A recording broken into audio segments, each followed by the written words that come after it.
여러분 안녕하십니까?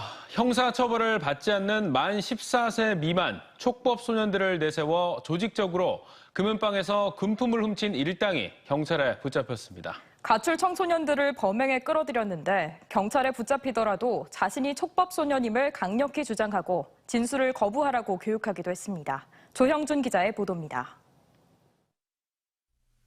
깊은 새벽 오토바이에서 내린 두 명이 망치를 든 채 금은방 문 앞을 서성입니다. 문을 부수고 가게 안으로 들어와 목걸이부터 반지까지 모두 가방에 집어담은 뒤 달아납니다. 범행에 걸린 시간은 단 50초. 경비 직원이 오기 전 2분 30초 안에 도주하라는 교육을 받은 촉법 소년들이었습니다. 범행을 저지른 이들은 이 길을 따라 300m 떨어진 이곳 공원으로 왔습니다. 화장실 변기 밑에 훔친 금은품을 숨긴 뒤 그대로 달아났습니다. 지난 6월 대전 중구와 유성구의 금은방에서 이 같은 수법으로 8천만 원어치의 귀금속을 훔쳤습니다. 총책인 20살 A씨를 비롯해 경찰에 붙잡힌 일당은 16명으로 이 중 2명은 만 13살 촉법소년이었습니다. 범행을 주도한 A씨 등은 촉법소년이 형사처벌을 받지 않는다는 점을 노려 절도를 시키고 경찰에 촉법소년임을 주장하라고 교육했습니다. 함께 체포된 또 다른 중학생은 자신이 촉법소년인 줄 알고 진술을 거부하다 범행 당시 생일이 20일 정도 지난 만 14세로 밝혀지자 범행을 자백하기도 했습니다. 검거 장소에서 자기는 촉법이다. 그런데 어떻게 체포를 하느냐 하면서 생일이 안 지났는데요. 살인, 절도 등 강력범죄로 소년부에 송치된 촉법소년은 2018년 6천여 명, 2019년과 20년 7천 명을 넘은 데 이어 지난해엔 8,474명으로 해마다 늘고 있습니다. 대전에서 지난 2020년 차를 훔쳐 달아나다 20살 대학생을 치어 숨지게 한 촉법소년들 중 3명이 소년원에서 나와 다시 범죄를 저지르는 등 재범도 끊이지 않고 있습니다. 소년법에 적용을 받게 되면 전과가 전혀 남지 않게 됩니다. 어떠한 기록도 남지 않는다는 그 점을 잘 알게 되면서 날이 갈수록 제도를 악용하는 촉법소년들의 교묘한 범죄가 늘어나며 법 강화가 필요하다는 목소리가 커지고 있습니다. TJB 조형준입니다. 홍성에서 수업 중 교단에 드러누워 휴대전화를 조작한 중학생의 전화기를 경찰이 포렌식 수사한 결과 교사를 촬영한 사진이 없었다며 검찰 불송치를 결정했습니다. 다만 학교 측은 학교교권보호위원회를 열어 해당 학생과 이를 촬영해 SNS에 올린 학생 등 3명 가운데 2명에겐 중대 조치를, 1명에겐 낮은 수위의 조치를 내렸지만 구체적인 징계 내용은 학생 인권 등을 이유로 공개하지 않았습니다. 지난달 26일 한 온라인 사이트에는 관련 영상이 올라와 불법 촬영 의혹과 교권 추락 논란이 제기된 바 있습니다. 논산 취암동의 한 고등학교 부근에서 음식물 쓰레기와 뒤섞여 배추망에 버려진 새끼 고양이 4마리가 구조됐습니다. 지난 12일 오후 8시쯤 한 시민이 버려진 고양이들을 발견해 논산시 동물보호센터에 신고했고 다음 날 논산시가 고양이들을 구조해 군산의 한 동물보호단체로 옮겼습니다. 논산시는 이번 사건을 심각한 동물 학대 사건으로 보고 인근 CCTV 영상 등을 확보해 동물보호법 위반으로 가해자를 경찰에 고발할 예정입니다. 대전으로 이전하는 방위사업청이 정부 대전청산의 유휴부지에 둥지를 틀게 됐습니다. 지휘부를 포함한 일부 직원들이 내년에 먼저 대전으로 이전한 뒤 2027년까지 신청사를 건립해 전체 부서를 이전하게 됩니다. 이수복 기자입니다. 대전시와 방위사업청이 이전을 위한 업무 협약을 맺고 과천에 있는 방위사업청을 정부 대전청사로 이전하기로 했습니다. 내년 상반기 지휘부와 일부 부서 200여 명이 월평동 옛 마사회 건물로 이전한 뒤 정부 대전청사 내 유휴부지에 청사를 신축해 2027년까지 전체 부서가 이전을 완료한다는 계획입니다. 방위사업청은 안산동 국방산단 부지를 선호한 것으로 알려졌는데 직원들의 자녀 교육 생활 여건과 정부기관들이 모인 시너지 효과를 고려해 정부 대전청사를 이전 부지로 결정했습니다. 업무 여건 이외의 교육, 생활 여건 이런 부분을 봤을 때에 우리 직원들이 걱정하고 있는 부분들을 해소해 줄 수 있지 않겠나 생각을 했고 2006년 개청한 방위사업청은 1년 예산 규모가 16조 7천억 원에 달하고 1,600여 명이 근무하는 청단위 기관에선 보기 힘든 메머드급 규모를 자랑합니다. 내년 예산 규모로 보면 지난해 대전을 떠난 중소벤처기업부보다 3조 이상 많고 근무 인원도 중기부보다 3배가량 많습니다. 대전시는 지역 경제에 미칠 파급 효과가 매우 큰 기관인 만큼 신청사 건립과 이주 직원들의 정착을 위한 주거 대책 등 모든 지원을 아끼지 않겠다는 방침입니다. 아울러 첨단 방산 기업들의 대전 이전을 대비해 기업 유치를 위한 산업용지 확보도 서두를 계획입니다.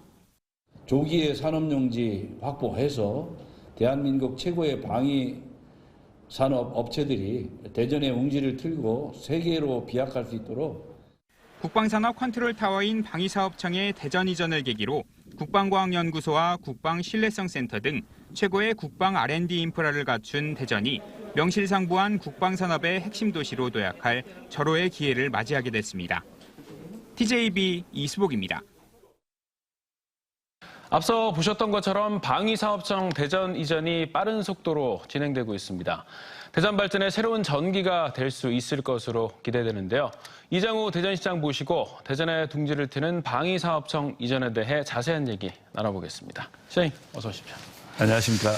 네, 저도 오늘 그 업무 협약 현장에 다녀왔습니다. 이 당초에 한 3곳 정도가 이전 부지로 검토가 됐다고 하는데 이 정부 대전청사가 선택받은 이유 어디에 있습니까? 우선 삼청사 유유부지에 방위사업청을 이전하게 된 결정적인 이유는 첫째는 부지 매입에 대한 어려움이 없고 왜냐하면 정부 땅이기 때문에요.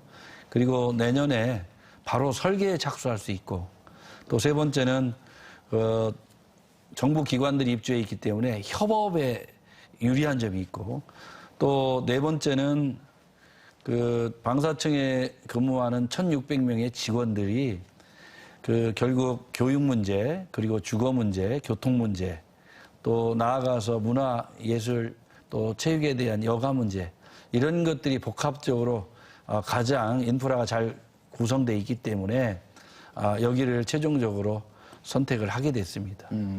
대전시나 방위사업청 모두 이제 윈윈할 수 있는 곳이 선택된 것 같은데. 그렇습니다. 이 방위사업청 대전 이전이 윤석열 대통령 대선 공약이었지만 이후에 이제 생각보다 조기에 확정이 되고 또 지난달에 관부에 고시되는 등 후속 작업이 생각보다 빨리 진행이 되고 있습니다. 이 어떤 배경이 있는 겁니까? 우선 대통령께서 대전을 방위사업청을 이전해서 대전을 방산 기업을 육성하는 중심 도시로 키우겠다는 의지가 반영된 것이고요.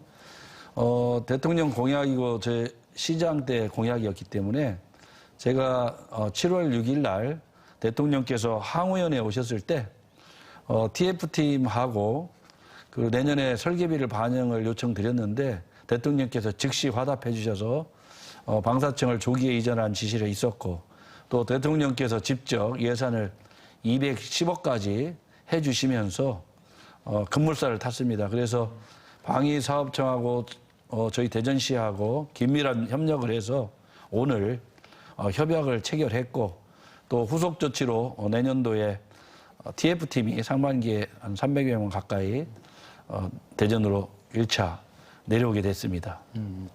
이 방위사업청 이 규모를 보니까 연간 예산이 한 17조 원 정도 되더라고요. 그래서 작년에 이제 세종으로 이전한 중소벤처기업부보다 이제 예산 규모도 크고 또 인원 수도 한 3배 이상 많은 것으로 지금 보여지는데 아무래도 지역 경제에 미칠 파급 효과가 클 것 같은데 어떻게 보십니까? 우선 방산업은 다른 부처하고 달리 사업을 집행하는 부서거든요. 그렇다 보니까 방위사업청에 끊임없이 많은 사람들이 오고 바이어들도 와야 되고 외국인들도 굉장히 오거든요. 그래서 관련돼 있는 대전시의 호텔이든 예를 들어서 오피스텔이든 주거에 상당히 많은 수요가 따를 거로 보고요. 또 직원이 1,600명이나 되기 때문에 1,600명이 대전으로 대교 이주했을 때 대전 발전에 상당히 큰 영향이 있고 또 나아가서 방위사업청이 옴으로써 많은 방산 기업들이 방위사업청이 있는 대전 근교로 터를 잡고 키워야겠다는 또 대전에 많은 출연 연구 기관이 방산업하고 상당히 관련이 있기 때문에 연구 기능과 기관 그리고 함께 나가는 기업들까지 결합하면 대전은 정말 희망이 있다 저는 이렇게 보고 있습니다. 또 하나는 예를 들어서 중소기업 벤처기업부는 직원이 한 400명 정도 되는 걸로 보고 있습니다만 1,600명이니까 4배 이상이 많은 기관이고요. 아마 큰 효과가 있으리라고 보고 있습니다. 네. 이런 예측한 경제 효과를 더욱더 이제 배가시키려면 아무래도 대기업 유치가 좀 필요할 것 같은데 시장님께서 시의회에서 8천억 원 정도의 대기업 투자가 이제 임박했다 이런 말씀을 해주셨는데 자세한 설명 좀 부탁드리겠습니다. 구체적으로 기업은 밝힐 수는 없지만 우리나라 2차 전지 연구의 핵심 기능을 대전에 설립을 하겠다. 그래서 투자를 하겠다. 이미 상의를 하고 있고요. 올 연말 전에 투자 발표를 할 수 있을 것 같습니다. 그뿐만 아니고 앞으로 대기업들을 유치하는데 최선을 다할 생각이고요. 지금도 대한민국 대기업 몇 군데와 계속 접촉을 늘리고 있습니다. 올가을에 이제 좀 좋은 대기업 유치 소식들 많이 전해주셨으면 좋겠습니다. 시장님 오늘 말씀 잘 들었습니다. 감사합니다. 충남도청의 내포 이전으로 상대적으로 소외된 남부 지역 주민들의 편의를 위해 설치하는 남부출장소가 금산군으로 최종 결정됐습니다. 제2 충남도청이 될 수 있다며 논산과 계룡, 금산 등 3개 시군 간 경쟁이 과열되면서 탈락한 지역의 반발도 적지 않을 것으로 보입니다. 보도에 김진석 기자입니다. 충남도는 남부출장소 설치 선정 평가위원회를 열고 금산군을 설치 위치로 최종 결정했습니다. 논산, 계룡, 금산 3개 시군과 도가 추천한 외부 전문가 10명으로 구성한 평가위원회 결과 금산군이 입지 여건과 효과성 합산 점수를 가장 높게 받았습니다.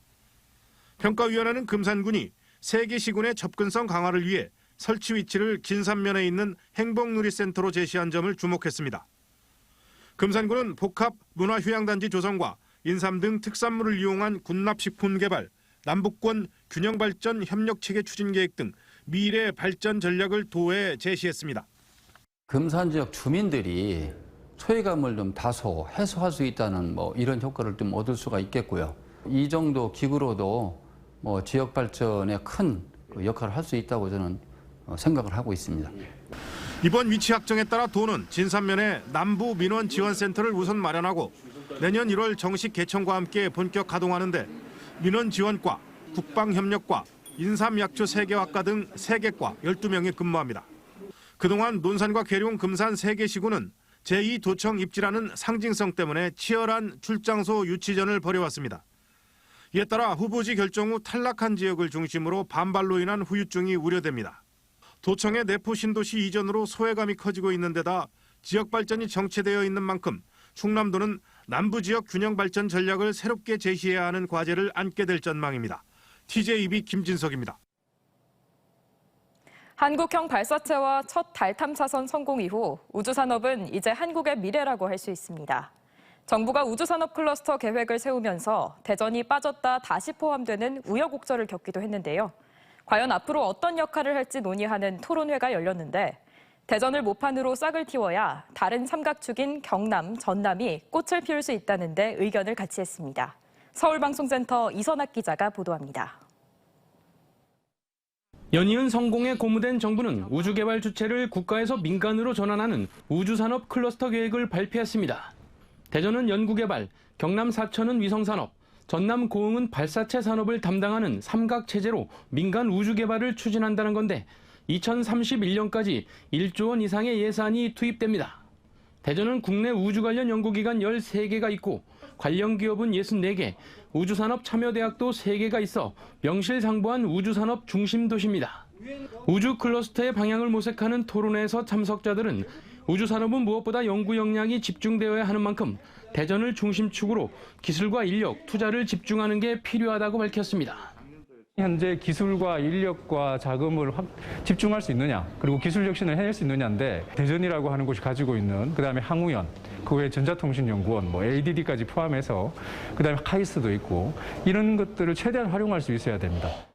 이에 대해 과기부는 기존의 대전을 제외한 2곳의 우주산업 클러스터를 추진해왔지만 대전이 포함된 만큼 곧 수정안을 발표하겠다고 말했습니다. 연구개발 인재 특화지구로 추진하게 될 대전에 대해서는 올해 연말에 우주개발 기본계획이 또 수립이 됩니다. 중장기적으로 이런 부분을 어떻게 담을지는 같이 논의를 해서 추진을 하겠습니다.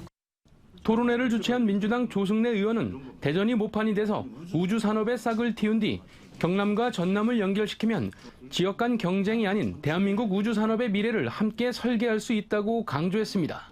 대전이야말로 연구기관, 교육시설, 산업체가 이미 클러스터로 집적되어 있는 곳이기 때문에 대전에서의 우주산업의 이 발전 모델을 전국적으로 확산하는 방향으로 클러스터를 구축해야 한다는 생각을 갖고 있습니다. 정부가 추진하는 우주산업 클러스터에 뒤늦게 포함된 대전이 어떤 역할을 맡게 될지 관심이 모아지고 있습니다. TJB 이선학입니다. 세종 지역의 아파트 매매가 대비 전세 가격 비율은 전국 최저 수준을 보인 반면 연립과 다세대 주택의 전세가율은 100%를 넘어서며 깡통 전세 우려가 커지고 있습니다. 국토교통부의 전세가율 통계에 따르면 세종 지역의 최근 3개월간 아파트 전세가율은 54.3%로 전국 평균 74.7%를 훨씬 밑돌며 전국에서 가장 낮았으나 연립 다세대 주택 전세가율은 104.5%로 전국 평균 83.1%를 웃돌며 전국에서 유일하게 100%를 넘었습니다. 최근 3개월간 대전 지역 연립 다세대 주택의 전세가율은 75.2%로 전국 평균보다 낮았고 충남은 93.6%로 전국에서 두 번째로 높았습니다. 충남대에 기습 설치된 평화의 소녀상 처리를 두고 학내 구성원 논의가 이어지는 가운데 일부 교수단체가 철거 반대 입장을 표했습니다. 민주평등사회를 위한 전국교수연구자협의회 충남대 분회는 입장문을 내고 재학생과 동문회 성금으로 건립한 평화의 소녀상은 대학 본부 측이 반드시 존속 협의를 해야 하며 강제 철거는 피해야 한다고 밝혔습니다. 앞서 충남대 학생들로 구성된 소녀상 추진위원회는 광복절이었던 지난 15일 오후 9시께 중장비 등을 동원해 충남대 서문 인근에 평화의 소녀상을 설치했으며 이를 두고 학내 구성원 간 찬반이 팽팽히 갈리며 논란이 지속됐습니다.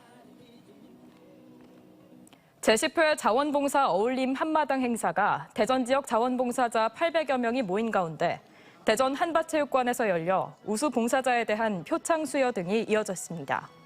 행사를 주최한 대전 자원봉사연합회는 코로나19로 중단됐던 이번 행사를 재개하며 지역사회를 위해 헌신한 봉사자들의 노고를 위로했습니다.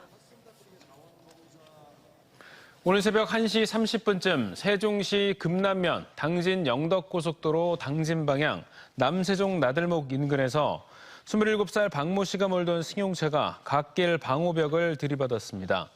사고 당시 운전자 박 씨의 혈중 알코올 농도는 면허 정지 수준인 0.047%로 나타났고 경찰은 음주운전을 하다 사고를 낸 것으로 보고 있습니다.